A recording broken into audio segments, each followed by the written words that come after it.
Iba't ibang klase ng tropa natin, part 2. Unahin na natin dito yung mga tropa nating beatboxer. Ayun yung magugulat ka na lang, yung bigla na lang may magtatalsikang laway sa tabi mo.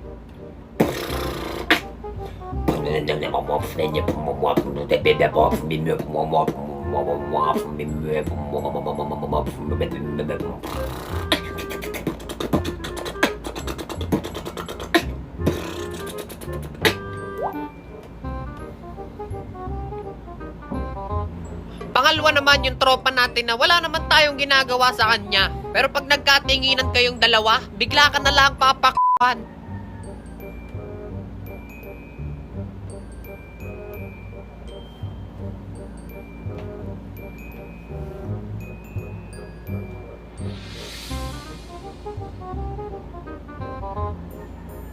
At pangatlo naman, alam mo yung tipong tropa mong kalalaking tao, pero napaka-arte sa balat.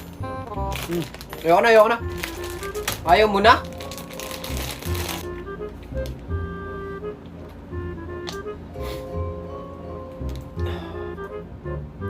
Gusto mo alcohol?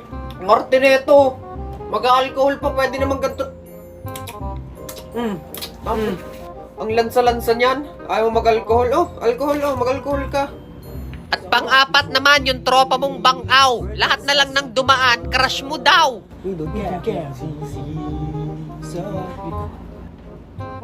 Pre, yung anak ni Aling Kuring, oh. Te, crush ka daw neto, te, oh. Ay, ate, hindi, hindi, Araw-araw ka nakikwento sa akin, te, oh. Crush ka daw neto, oh. Paano ako magkakagusto dun ngayon ko nga lang nakita yun? Bagay naman kayo, ah. Nung nanay nga lang. At ang pinakahuli sa lahat, yung tropa mong laging naka-earphones o kaya headset, tapos may pagsabay pa yan sa pagkanta, sintonado naman. Baby, it's you.